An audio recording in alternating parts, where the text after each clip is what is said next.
이게 다예요? 빗속에서 서리는 장독대를 붙잡고 울고 있었습니다. 오빠들은 저택을 받았고 공방을 받았고 가게를 받았어요. 하지만 서리에게 돌아온 건 고작 낡은 장독 20개뿐이었습니다. 친척들은 수군거렸고 이웃들은 비웃었어요. 볼품없는 몸에 까다로운 입, 시집도 못 갈 딸에게 장독대나 물려줬다고요. 서리는 차가운 독표면에 이마를 기댔습니다. 아버지는 왜 이런 걸 물려주신 걸까요? 벌을 주려고 한 걸까요? 그런데 그 순간 서리는 몰랐습니다. 이 보잘것없는 장독대가 자신의 인생을 송두리째 바꿔놓을 거라는 거요. 그리고 한양 전체를 뒤흔들 비밀이 그 안에 숨어 있다는 것도요.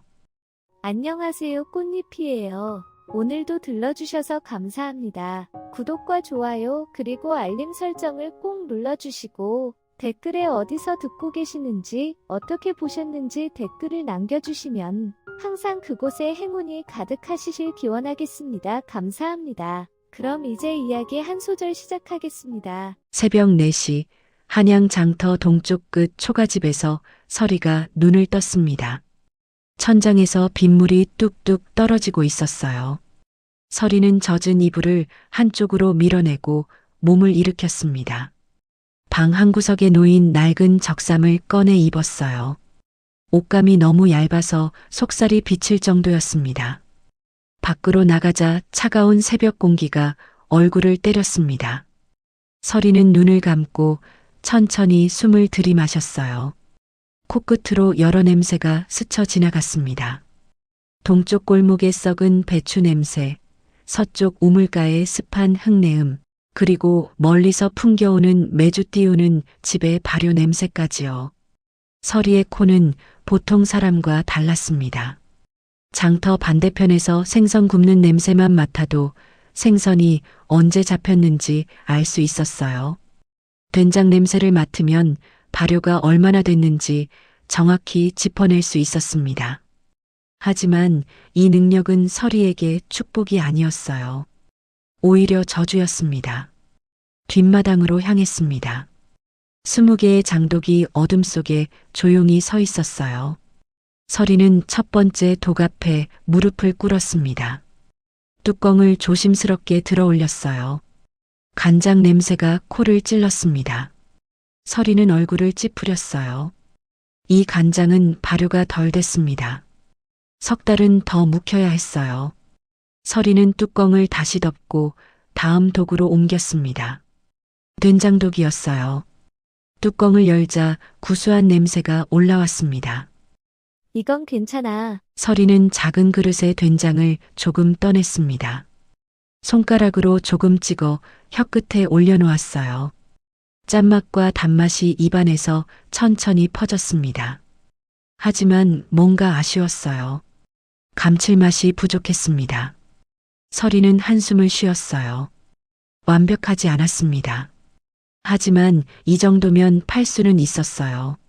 서리는 이 된장을 작은 항아리에 담기 시작했습니다. 장독대를 다 살피는데 1시간이 걸렸습니다. 서리는 매일 아침 이 일을 했어요. 하나하나 상태를 확인하고 기록했습니다. 아버지 윤진관이 돌아가신 후로는 더욱 꼼꼼해졌어요. 해가 떠오르기 시작했습니다.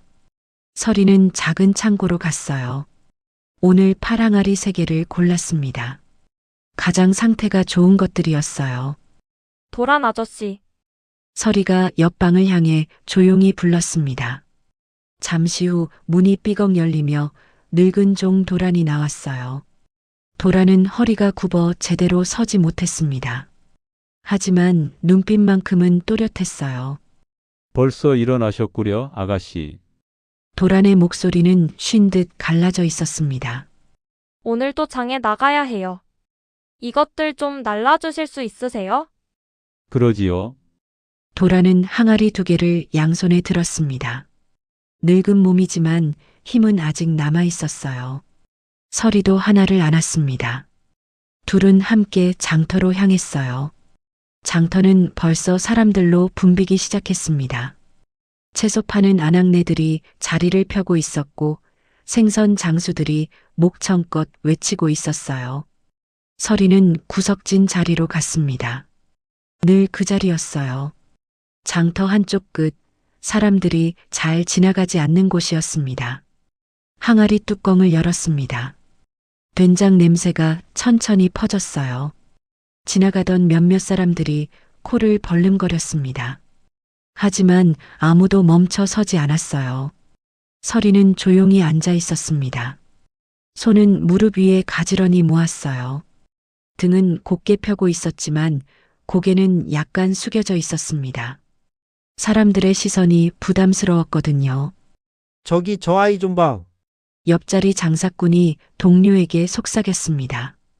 목소리가 작았지만 서리의 귀에는 또렷이 들렸어요. 김진사 댁 막내딸 아니냐? 그렇지. 장독대만 물려받았다는. 불쌍하기는. 오빠들은 큰 재산 받았는데. 서리는 손톱으로 손바닥을 꾹 눌렀습니다. 아프지만 표정은 변하지 않았어요. 그저 입술만 살짝 깨물었습니다. 1시간이 지났습니다. 아직 손님은 한 명도 오지 않았어요. 서리는 항아리를 내려다봤습니다. 정성껏 만든 된장이었어요. 밤낮으로 신경 쓰며 발효시킨 것이었습니다. 하지만 아무도 쳐다보지 않았어요. 해가 점점 높이 떠올랐습니다. 장터는 더욱 시끄러워졌어요. 사람들의 웃음소리, 흥정하는 소리, 물건 파는 소리가 뒤섞였습니다. 하지만 서리 앞은 조용했어요. 또 오늘도 안 팔리는구나. 뒤에서 목소리가 들렸습니다. 서리는 고개를 돌렸어요. 이웃 장사꾼 만석이었습니다. 만석은 서리보다 5살 많았어요. 그도 된장을 팔았습니다. 네 된장은 너무 비싸. 누가 그런 값을 주고 사겠어? 만석의 말에는 조롱이 섞여 있었습니다. 서리는 아무 대답도 하지 않았어요. 까다롭게 굴면 장사가 안 돼. 대충대충 만들어야 이익이 남지. 만석은 킬킬 웃으며 자기 자리로 돌아갔습니다. 서리는 주먹을 꽉 쥐었어요. 2시가 됐습니다. 서리는 여전히 그 자리에 앉아 있었어요. 배가 고팠지만 참았습니다.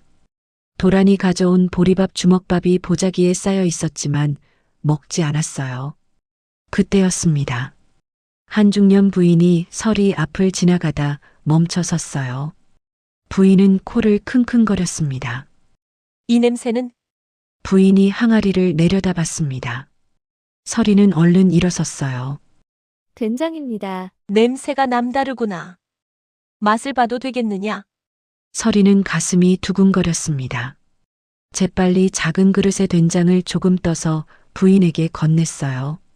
부인은 손가락으로 된장을 찍어 맛봤습니다. 순간 부인의 눈이 커졌어요. 이게 무슨 맛이냐? 보통 된장과는 다르구나. 서리의 입꼬리가 살짝 올라갔습니다. 처음으로 누군가 자신의 된장을 알아봐 준 것이었어요. 얼마냐? 한 대에 20문입니다. 부인은 눈살을 찌푸렸습니다. 너무 비싸구나. 다른 데는 10문인데. 하지만 이 된장은 서리가 말하려는 순간 부인은 고개를 저었어요. 아무리 맛이 좋아도 이 값은 안 되겠구나. 부인은 그냥 가버렸습니다. 서리는 그 자리에 멍하니 서 있었어요. 가슴이 무너져 내렸습니다. 해가 기울기 시작했습니다. 장터 사람들이 하나둘 짐을 싸기 시작했어요. 서리도 항아리 뚜껑을 덮었습니다.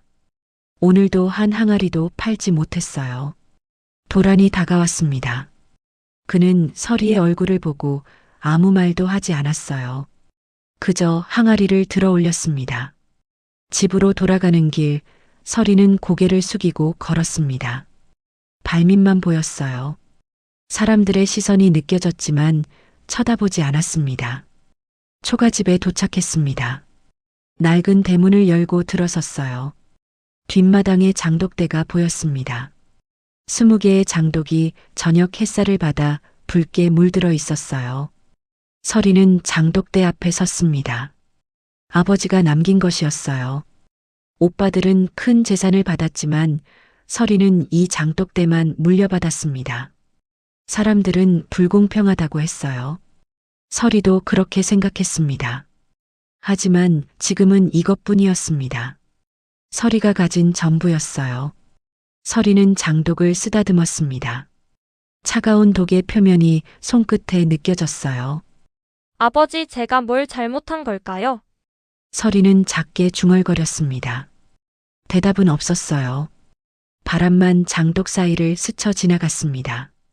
서리는 그 자리에 주저앉았습니다. 눈물이 핑 돌았지만 흘리지 않았어요. 그저 하늘을 올려다봤습니다. 별이 하나둘 떠오르고 있었어요. 이것이 서리의 하루였습니다. 아무도 알아주지 않는 정성, 아무도 사주지 않는 된장, 그리고 아무도 이해하지 못하는 외로움이었어요. 서리는 알지 못했습니다. 이 장독대가 자신의 인생을 바꿀 것이라는 사실을요. 서리가 집에 돌아왔을 때는 이미 해가 기울고 있었습니다. 도란이 무거운 항아리들을 창고에 넣는 동안 서리는 안채 쪽을 바라봤어요. 창문으로 불빛이 새어나오고 있었습니다. 오빠들이 모여 있는 것 같았어요. 서리는 부엌으로 향했습니다. 저녁을 준비해야 했어요. 부엌에는 이미 도란이 준비해둔 재료들이 있었습니다. 무, 파, 두부, 그리고 메주콩 몇 줌이었어요. 서리는 먼저 쌀을 씻었습니다. 물이 맑아질 때까지 4번을 씻었어요. 그리고 된장찌개를 끓이기 시작했습니다. 된장 항아리에서 조금 떠냈어요. 냄새를 맡는 순간 미간이 좁혀졌습니다. 이 된장은 3개월 전에 담근 것이었어요. 발효가 덜 됐습니다. 하지만 다른 된장은 없었어요. 서리는 한숨을 쉬며 된장을 풀기 시작했습니다. 물을 썰었습니다. 칼날이 도마에 닿을 때마다 똑똑 소리가 났어요. 두께가 모두 정확히 같았습니다. 서리는 음식을 만들 때만큼은 완전히 집중했어요. 찌개가 끓기 시작했습니다. 서리는 국자로 국물을 떠서 맛을 봤어요. 순간 눈살이 찌푸려졌습니다. 물이 너무 많이 들어가 있었어요. 누군가 찌개에 물을 더 부은 게 분명했습니다. 또 물을 더 부으셨구나. 서리는 작게 중얼거렸습니다. 아마 도란이었을 거예요. 된장이 아까워서 물을 더 넣었겠죠. 서리는 불을 세게 해서 국물을 졸이기 시작했습니다. 저녁상을 차렸습니다. 밥, 된장찌개, 김치, 나물 몇 가지였어요. 서리는 무거운 상을 들고 안채 대청마루로 향했습니다. 오빠들은 이미 자리에 앉아 있었습니다. 큰오빠 서구는 화려한 비단 도포를 입고 있었어요. 옷깃에 수놓은 항무늬가 촛불에 반짝이고 있었습니다. 손에는 중국제 접이부채를 들고 있었어요. 둘째 오빠 중겸은 구석에 앉아 뭔가를 계산하고 있었습니다. 종이 위에 숫자들이 빼곡했어요. 눈은 충혈되어 있었고 손톱 밑에는 먹물이 끼어 있었습니다. 어젯밤에도 노름판에 있었나 봅니다. 셋째 오빠 태림은 새로 들여온 청자 항아리를 닦고 있었어요. 부드러운 천으로 조심스럽게 문지르고 있었습니다. 마치 보물을 다루듯이요. 서리는 조용히 상을 내려놓았습니다. 서구가 제일 먼저 젓가락을 들었어요. 찌개를 한 숟가락 떠서 입에 넣었습니다. 그리고는 얼굴을 찌푸렸어요. 이게 무슨 맛이냐? 서구의 목소리가 대청을 울렸습니다. 서리는 몸을 움찔했어요. 싱겁기 짝이 없구나. 네가 만든 게 맞느냐? 중겸도 찌개를 맛보더니 코웃음을 쳤습니다. 형님 말씀이 맞습니다. 이건 소금을 안 넣은 게 아닙니까? 서리는 조심스럽게 입을 열었습니다. 이 찌개는 물이 너무 많이 들어갔습니다. 그래서 변명을 하느냐? 서구가 차갑게 말했습니다. 된장도 덜 익었어요. 최소 3개월은 더 묵혀야 제대로 된 맛이 나는데. 또 시작이로구나. 태림이 부채로 입을 가리며 웃었습니다. 입은 까다로운데 솜씨는 없는 게 우리 막내로군. 새오빠가 낮게 웃었습니다. 서리는 주먹을 꽉 쥐었어요. 손톱이 손바닥을 파고들었지만 아무 말도 하지 않았습니다. 그때였습니다. 뒤편 안방에서 기침 소리가 들렸어요. 심하고 거친 기침이었습니다. 서리는 깜짝 놀라 돌아봤어요. 아버지, 서리가 작게 외쳤습니다. 오빠들의 표정도 굳어졌어요. 진과는 3개월 전부터 병상에 누워 계셨습니다. 서리는 황급히 안방으로 달려갔어요. 진과는 이불 위에 반쯤 일어나 앉아 있었습니다. 얼굴은 창백했고 입술은 바짝 말라 있었어요. 하지만 눈빛만은 여전히 또렷했습니다. 아, 설아. 진관의 목소리는 약했지만 분명했습니다. 나를 좀 부축해다오. 서리는 아버지를 조심스럽게 부축했습니다. 진관은 뒷마당으로 나가고 싶다고 했어요. 서리는 천천히 아버지를 일으켜 세웠습니다. 몸이 너무 가벼웠어요. 뼈만 남은 것 같았습니다. 뒷마당 장독대 앞에 섰습니다. 저녁 노을이 장독들을 붉게 물들이고 있었어요. 진관은 장독대를 바라보며 깊은 숨을 내쉬었습니다. 설아, 저 장독들이 보이느냐? 예, 아버지. 저것들이 우리 집안의 진짜 보물이니라. 진관의 목소리는 약했지만 단호했습니다. 서리는 이해할 수 없었어요. 낡은 장독들이 무슨 보물이란 말일까요? 매주 하나를 내려보거라. 진관이 말했습니다. 서리는 처마 밑에 매달린 매주 중 하나를 조심스럽게 내렸어요. 손으로 만져봤습니다. 겉은 딱딱했지만 속으로 들어가면 부드러웠어요. 이 매주는 언제 만든 것이냐? 20날 전입니다, 아버지. 그래, 내 손은 거짓말을 하지 않는구나. 진관은 서리의 손을 잡았습니다. 손이 차가웠어요. 마른 나뭇가지처럼 가늘었습니다. 설아, 잘 들어라.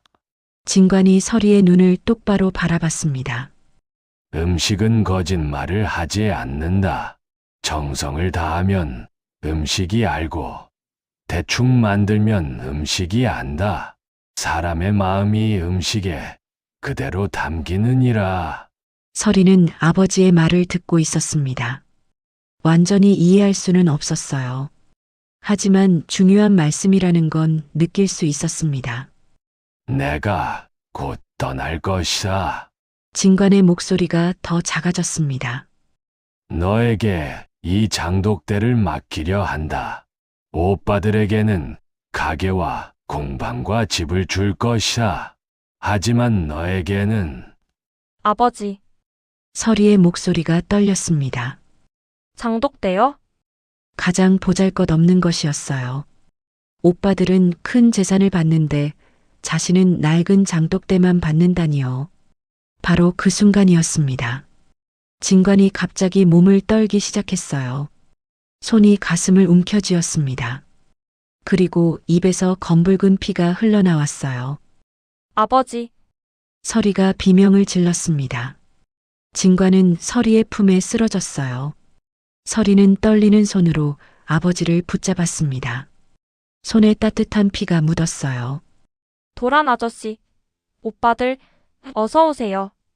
서리의 목소리가 마당을 가득 채웠습니다. 곧 오빠들이 달려나왔어요.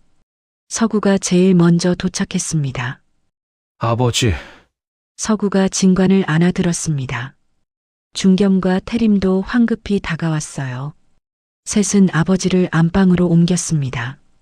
서리는 그 자리에 주저앉았습니다. 손이 떨렸어요. 아버지의 피가 손바닥에 묻어 있었습니다. 서리는 그 피를 바라보며 눈물을 흘렸어요. 안방에서 오빠들의 목소리가 들렸습니다. 급하게 의원을 부르는 소리였어요. 하지만 그 목소리들 사이로 다른 말도 섞여 들렸습니다. 유산은 정리하셨는가? 중겸의 목소리였습니다. 아직 제대로 나누지 못하셨을 텐데. 태림의 목소리도 들렸습니다. 서리의 가슴이 철렁 내려앉았어요. 오빠들은 아버지의 안위보다 재산이 먼저였습니다. 서리는 그 사실을 깨닫고 온몸이 차갑게 식어가는 것을 느꼈어요. 서리는 장독대를 바라봤습니다.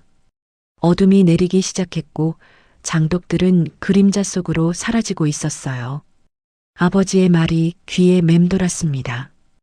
음식은 거짓말을 하지 않는다. 너에게 장독대를 맡긴다. 서리는 알 수 없었습니다. 무엇이 진짜 보물인지, 왜 아버지가 자신에게만 장독대를 물려주려 하시는지요. 하지만 한 가지는 분명했어요.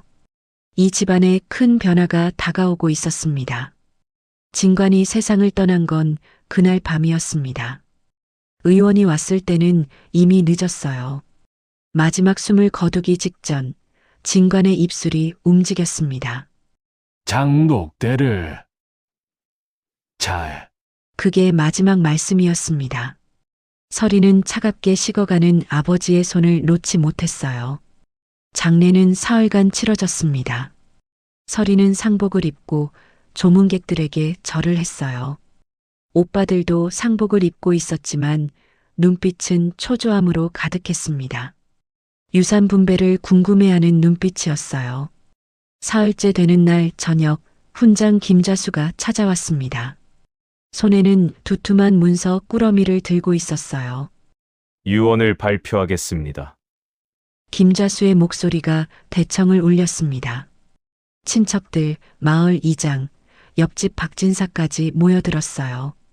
서구, 중겸, 태림은 대청 앞쪽에 앉았고 서리는 구석진 자리에 있었습니다. 김자수가 문서를 펼쳤습니다. 장남 서구에게는 한양 남대문 안쪽의 된장 가게를 물려준다. 서구의 얼굴이 환해졌습니다.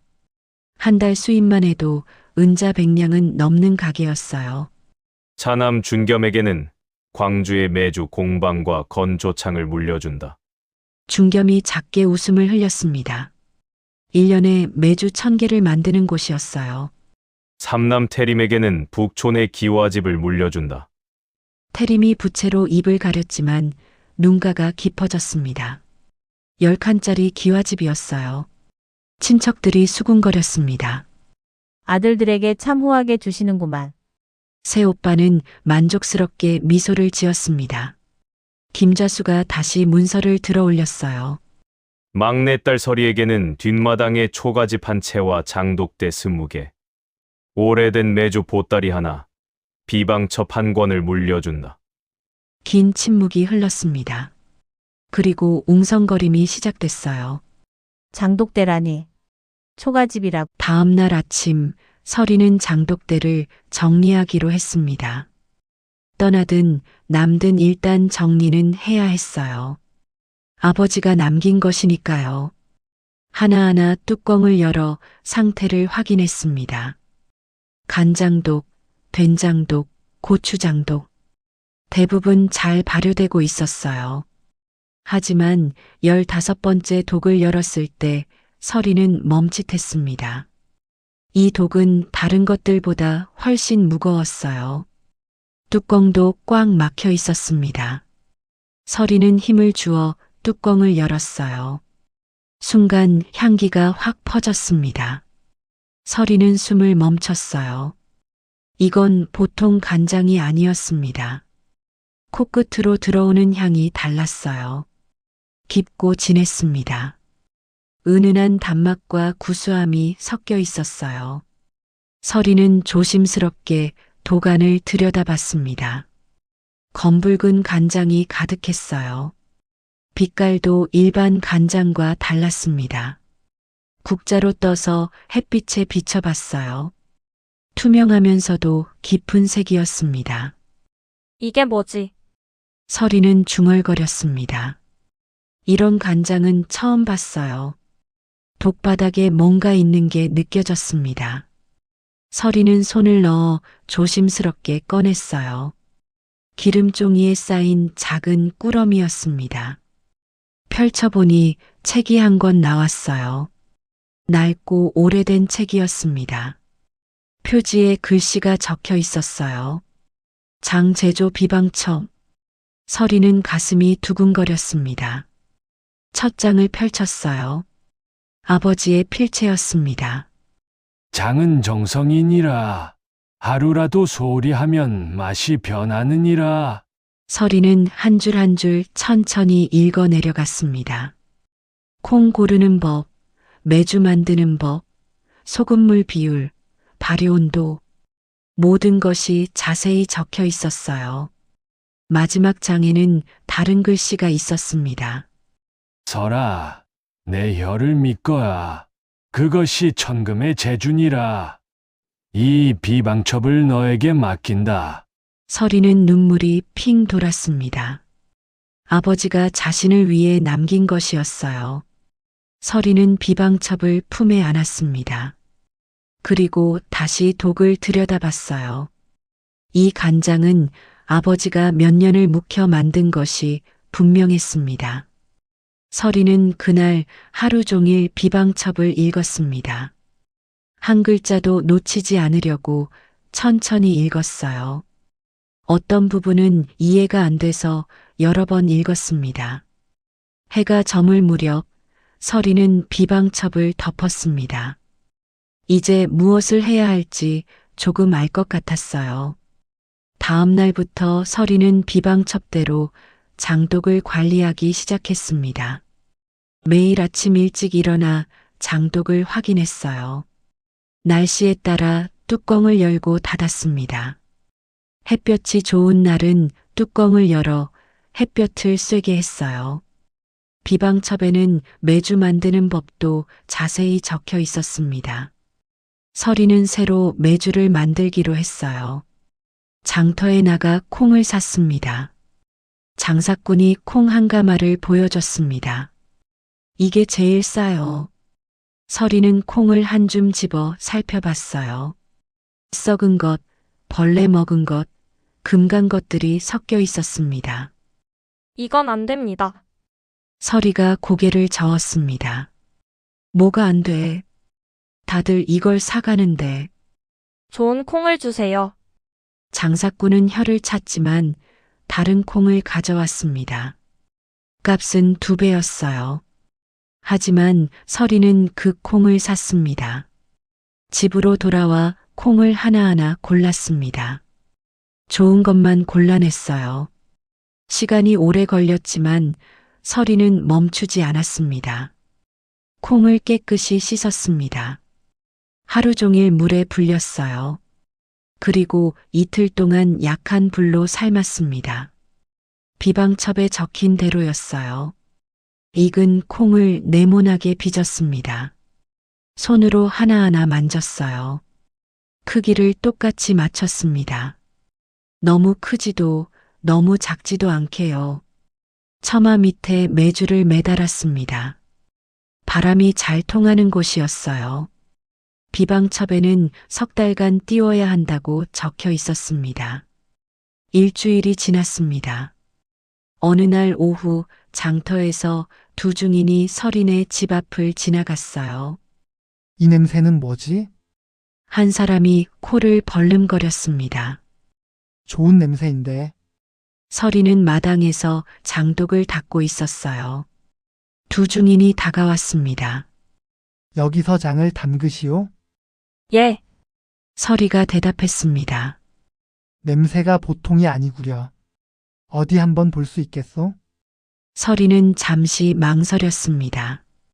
하지만 거절할 이유가 없었어요. 장독 하나의 뚜껑을 열었습니다. 두 중인이 코를 가까이 대고 맡았습니다. 오, 이건 예사 간장이 아니구려. 향이 깊소. 얼마나 묵힌 것이오? 1년입니다. 서리가 대답했습니다. 사실은 아버지가 담근 것이었어요. 팔 수 있소? 한 중인이 물었습니다. 지금은 아직 준비가 안 됐습니다. 서리는 조심스럽게 대답했습니다. 그럼 나중에 팔 때 우리에게도 알려주시오. 꼭 사고 싶소. 두 중인은 그렇게 말하고 떠났습니다.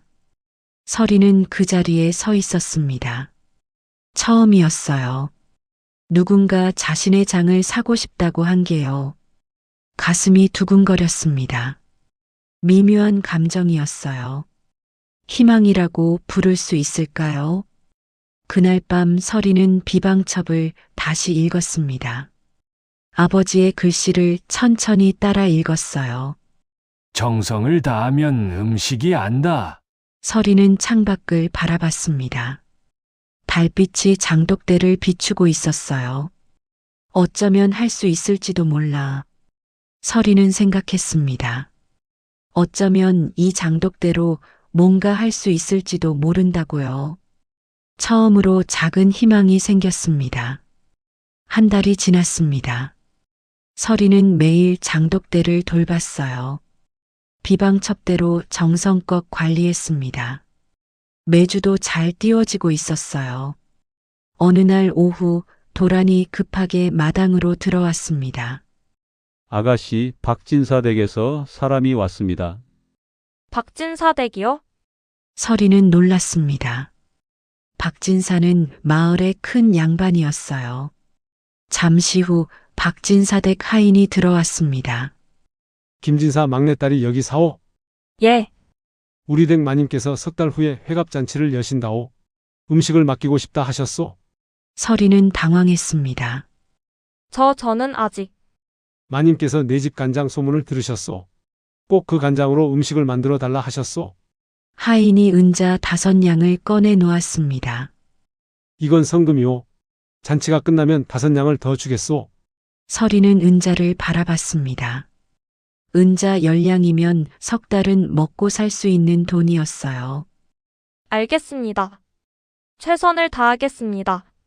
서리가 대답했습니다. 하인은 고개를 끄덕이고 떠났어요. 서리는 그날부터 준비를 시작했습니다. 석 달 후면 회갑 잔치였어요. 그때까지 최고의 장을 만들어야 했습니다. 매일 새벽에 일어나 장독을 확인했어요. 온도와 습도를 체크했습니다. 날씨에 따라 뚜껑을 조절했어요. 새로운 된장도 담갔습니다. 비방첩에 나온 특별한 방법이었어요. 매주에 소금물을 부을 때 정확한 비율을 맞췄습니다. 하루에 3번씩 저어줬어요. 석 달이 빠르게 지나갔습니다. 회갑 잔치 전날 서리는 밤새 음식을 준비했습니다. 도란이 도왔어요. 나물을 무쳤습니다. 서리가 만든 간장으로요. 두부도 졸였습니다. 생선도 구웠어요. 모든 음식에 서리의 장이 들어갔습니다. 잔치 당일 서리와 도란은 음식을 박진사 댁으로 날랐습니다. 큰 상이 10개나 됐어요. 주방에서 박진사 댁 주방 상궁이 음식을 확인했습니다. 나물 하나를 집어 맛봤어요. 순간 상궁의 눈이 커졌습니다. 이게 무슨 맛이냐? 상궁이 다른 음식도 맛봤습니다. 두부, 생선, 국. 하나하나 맛볼 때마다 표정이 변했어요. 이 간장은 어디서 났느냐? 제가 직접 담갔습니다. 서리가 대답했습니다. 나이가 몇이냐? 20입니다. 상궁이 고개를 끄덕였습니다. 솜씨가 예사롭지 않구나. 마님께서 기뻐하시겠다. 잔치가 시작됐습니다. 손님들이 자리에 앉았어요. 상이 나갔습니다. 서리는 주방 한 구석에 서 있었어요. 가슴이 두근거렸습니다. 손님들이 젓가락을 들었습니다. 나물을 집어 먹었어요. 한 입 먹는 순간 대청이 조용해졌습니다. 이 맛은 한 양반이 중얼거렸습니다. 참으로 기막히구나. 다른 양반도 감탄했습니다. 내 평생 이런 나물은 처음이로다. 손님들이 계속 음식을 먹었어요. 두부를, 생선을, 국을 먹었습니다. 모두가 감탄했어요. 이 집 주방 솜씨가 예사롭지 않구려. 음식에 무엇이 들어갔기에 이리 맛이 좋은가? 박진사 부인이 주방으로 사람을 보냈습니다. 서리를 대청으로 부르라고요. 서리는 떨리는 마음으로 대청에 나갔습니다. 수십 명의 시선이 서리에게 쏠렸어요. 내가 이 음식을 만들었느냐? 박진사 부인이 물었습니다. 예, 마님. 어떻게 이런 맛을 내었느냐? 제가 담근장으로 만들었습니다. 내가 장을 담갔단 말이냐? 예. 아버지께서 물려주신 비법대로 정성껏 담갔습니다. 박진사 부인이 고개를 끄덕였습니다. 훌륭하구나. 이 돈을 받거라. 하인이 은자 10량을 가져왔습니다. 약속한 대로였어요. 하지만 박진사 부인이 손을 들었습니다. 더 주어라. 이 정도 음식이면 15냥은 받아야 한다. 서리는 놀랐습니다. 은자 15냥이면 반년은 먹고 살 수 있는 돈이었어요. 감사합니다, 마님. 서리가 허리를 깊이 숙였습니다. 잔치가 끝나고 서리는 집으로 돌아왔습니다. 은자 15냥을 손에 쥐고 있었어요. 생전 처음 받아보는 큰 돈이었습니다. 도란이 기뻐했습니다. 아가씨 잘하셨습니다. 정말 잘하셨어요. 서리도 웃었습니다. 오랜만에 웃는 것 같았어요. 그날 밤 서리는 잠을 이룰 수 없었습니다. 가슴이 두근거렸어요. 처음으로 느끼는 감정이었습니다. 해낼 수 있을지도 몰라. 서리는 생각했습니다. 이 장독대로 정말 뭔가 해낼 수 있을지도 모른다고요. 다음 날부터 소문이 퍼지기 시작했습니다. 박진사댁 회갑 잔치 음식이 훌륭했다는 소문이었어요. 김진사 막내딸이 만든 거라던데. 그 장독대만 받은 딸 말이냐? 아니, 그 아이가 저런 솜씨가 있었구나. 마을 사람들이 수군거렸습니다. 이번에는 조롱이 아니었어요. 놀라움이었습니다. 며칠 후 장터에서 만석이 서리에게 다가왔습니다. 야, 내가 박진사댁 잔치 음식을 만들었다며. 예. 운이 좋았겠지. 만석은 비웃으며 돌아섰습니다. 하지만 서리는 신경 쓰지 않았어요. 서리는 이제 알았습니다. 자신이 가야 할 길을요.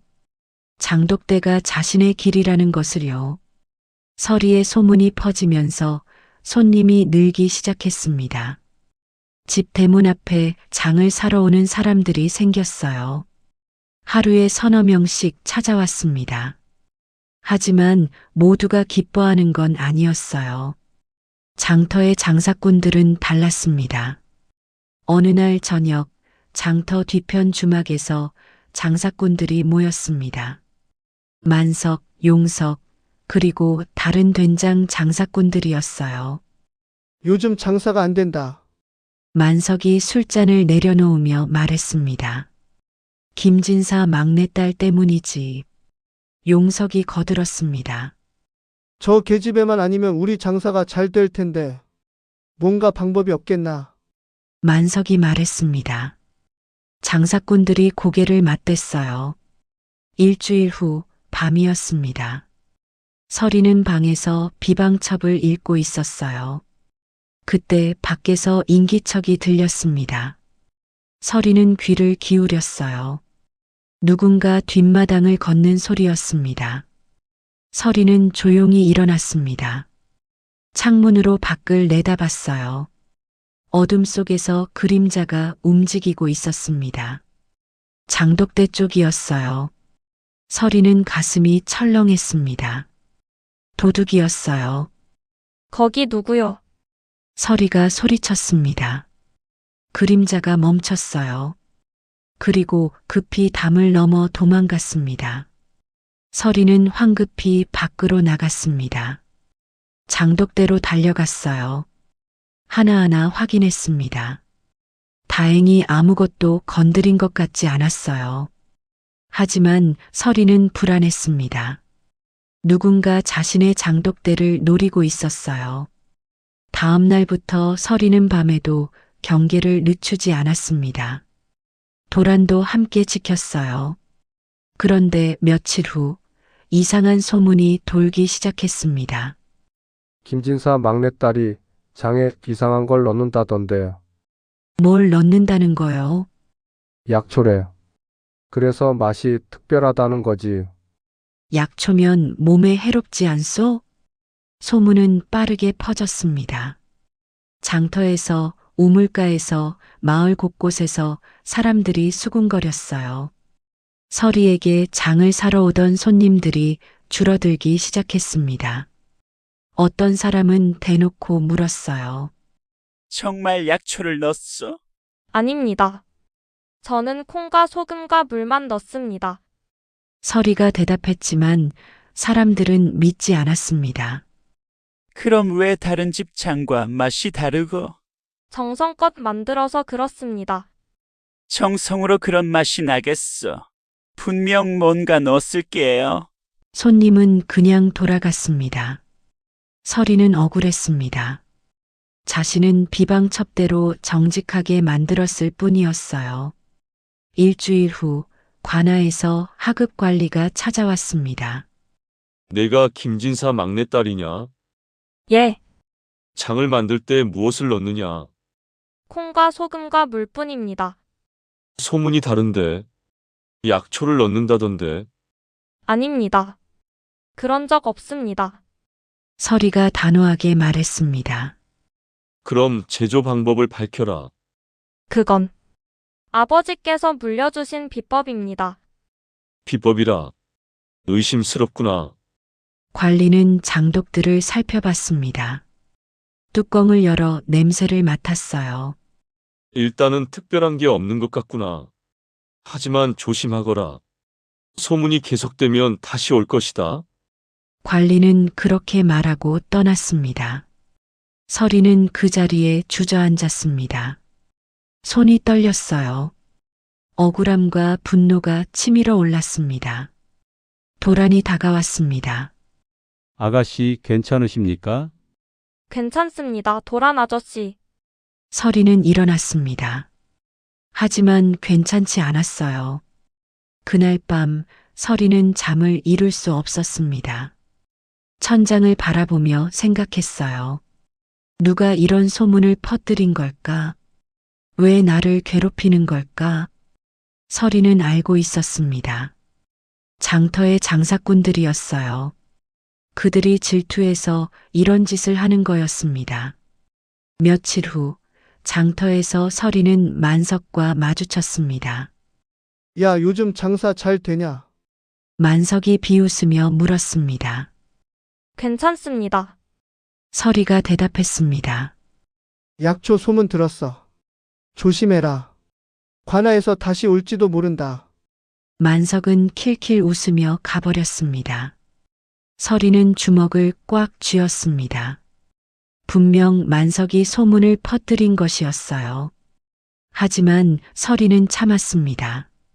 화를 내봤자 소용없었어요. 집으로 돌아와 서리는 장독대 앞에 섰습니다. 20개의 장독이 조용히 서 있었어요. 아버지, 서리는 그날 밤 비가 내리기 시작했습니다. 서리는 조용히 짐을 쌌어요. 비방천만 품에 넣었습니다. 다른 건 필요 없었어요. 오빠들이 모두 잠든 한밤중 서리는 방을 나왔습니다. 뒷마당으로 향했어요. 마지막으로 장독대를 보고 싶었습니다. 빗속에서 장독들이 서 있었습니다. 서리는 하나하나 손으로 쓰다듬었어요. 미안해요. 제가 지키지 못해서. 눈물이 빗물과 섞여 흘렀습니다. 서리는 담을 넘기 시작했습니다. 높은 담이었어요. 뚱뚱한 몸으로 넘기가 쉽지 않았습니다. 한번 미끄러졌어요. 다시 올라갔습니다. 손바닥이 까졌습니다. 마침내 담을 넘었습니다. 서리는 뒤도 돌아보지 않고 달렸어요. 마을을 벗어나 산길로 들어갔습니다. 어둡고 험했어요. 나뭇가지가 얼굴을 긁었습니다. 돌에 발이 걸려 넘어졌어요. 치마가 찢어졌습니다. 하지만 서리는 멈추지 않았습니다. 계속 올라갔어요. 얼마나 올라갔을까요? 서리는 더 이상 걸을 수 없었습니다. 숨이 턱까지 차올랐어요. 다리가 후들거렸습니다. 그때 멀리서 불빛이 보였습니다. 작은 암자였어요. 서리는 마지막 힘을 내어 그곳으로 향했습니다. 암자 문을 두드렸습니다. 한참 후 문이 열렸어요. 늙은 보살이 나왔습니다. 이게 누구냐? 보살은 서리를 보고 놀랐습니다. 비에 젖어 축 늘어진 서리를, 피 묻은 손과 찢어진 옷을 보고요. 제발 도와주세요. 서리는 그 말을 마지막으로 쓰러졌습니다. 눈을 떴을 때는 이튿날 아침이었습니다. 서리는 따뜻한 이불 속에 있었어요. 상처에는 약이 발라져 있었습니다. 보살이 들어왔습니다. 깨어났구나. 여기가 우리 암자다. 내가 어젯밤에 쓰러졌더구나. 보살이 죽 한 그릇을 가져왔습니다. 먼저 이것을 먹거라. 서리는 죽을 받았습니다. 따뜻했어요. 한 숟가락 떠서 입에 넣었습니다. 눈물이 났어요. 울지 말거라. 이제 안전하다. 보살이 서리의 등을 토닥여줬습니다. 서리는 닷새 동안 암자에 머물렀습니다. 보살은 아무것도 묻지 않았어요. 그저 밥을 주고 잘 곳을 마련해줬습니다. 닷새째 되는 날 서리는 비방첩을 꺼냈습니다. 구겨지고 젖어 있었지만 글씨는 읽을 수 있었어요. 아버지의 글씨를 천천히 읽었습니다. 한 줄 한 줄이 가슴에 와닿았어요. 장은 정성이니라. 음식은 거짓말을 하지 않는다. 내 혀를 믿거라. 서리는 눈물을 닦았습니다. 모든 걸 잃었다고 생각했어요. 장독대도 집도 모든 걸 잃었다고요. 하지만 아니었습니다. 서리에게는 아직 남은 게 있었어요. 비방첩이 있었습니다. 그리고 자신의 혀가 있었어요. 보살이 옆에 앉았습니다. 무슨 생각을 하느냐? 제가 모든 걸 잃었다고 생각했어요. 서리가 말했습니다. 하지만 아니었어요. 제게는 아직 남은 게 있어요. 보살이 미소를 지었습니다. 사람은 자신이 가진 것을 찾을 때 강해지느니라. 내가 가진 것이 무엇이냐? 제 재주요. 아버지께서 물려주신 재주요. 그렇다. 그것은 아무도 빼앗을 수 없는 것이니라. 서리는 고개를 끄덕였습니다. 돌아가야겠어요. 돌아간다니? 제 장독대가 있어요. 제가 지켜야 해요. 보살이 서리의 손을 잡았습니다. 용기 있는 결정이구나. 가거라. 내 길을 가거라. 이튿날 아침 서리는 암자를 떠났습니다. 보살이 건강한 옷과 음식을 챙겨줬어요. 산을 내려가며 서리는 생각했습니다. 이제 무엇을 해야 할지요. 먼저 장독대를 지켜야 했어요. 그리고 정성껏 장을 담가야 했습니다. 그것이 아버지가 가르쳐 주신 길이었으니까요. 마을에 도착했을 때는 오후였습니다. 서리는 조심스럽게 집으로 향했어요. 혹시 오빠들이 찾고 있을까봐 두려웠습니다. 하지만 집은 조용했습니다. 대문을 열고 들어갔어요. 마당에는 아무도 없었습니다. 뒷마당으로 갔습니다. 장독대가 그대로 있었어요. 서리는 가슴이 벅차올랐습니다. 다녀왔어요. 서리가 장독들에게 말했습니다. 도란이 헛간에서 나왔습니다.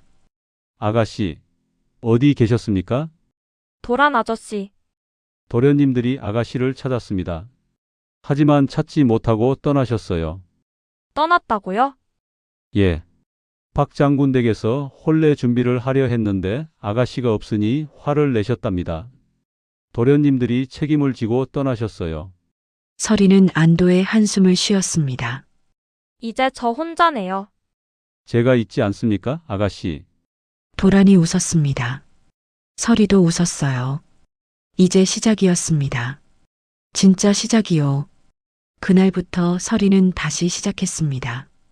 매일 새벽에 일어나 장독을 돌봤어요. 이전보다 더 정성껏, 더 세심하게요. 새로운 메주를 만들었습니다. 비방첩에 나온 가장 어려운 방법이었어요. 콩을 고르는 데만 사흘이 걸렸습니다. 하나하나 손으로 만지며 곤란했어요. 석 달이 지났습니다. 소문이 다시 퍼지기 시작했어요. 김진사 막내딸이 돌아왔다는 소문이었습니다. 그리고 이전보다 더 좋은 장을 만든다는 소문도요. 손님이 다시 찾아왔습니다. 이번에는 더 많았어요. 서리는 작은 주막을 열기로 했습니다. 장독대 옆에 간단한 상을 차리고 음식을 팔았어요. 나물 몇 가지, 두부조림, 된장찌개. 모두 서리의 장으로 만든 음식이었습니다. 사람들이 줄을 서서 기다렸어요. 어느 날 관아에서 사람이 왔습니다. 이번에는 하급 관리가 아니었어요. 판서댁 집사였습니다. 판서 대감께서 석 달 후 큰 연회를 여신다. 내가 음식을 맡아달라 하셨다. 서리는 놀랐습니다. 판서는 한양에서 가장 높은 벼슬 중 하나였어요. 제가 감당할 수 있을까요? 대감께서 내 소문을 들으셨다. 꼭 내 음식을 대접하고 싶다 하셨다. 서리는 잠시 생각했습니다. 그리고 고개를 끄덕였어요. 최선을 다하겠습니다. 석 달 동안 서리는 준비했습니다. 최고의 재료를 구했어요. 최고의 장을 골랐습니다. 밤낮으로 연구했어요. 도란이 도왔습니다. 함께 재료를 손질하고 음식을 만들었어요. 연회 전날 밤 예상치 못한 일이 벌어졌습니다. 새 오빠가 찾아온 거예요. 서구, 중겸, 태림. 셋 다 초라한 모습이었습니다. 거지나 다름없었어요. 설아, 서구가 떨리는 목소리로 불렀습니다.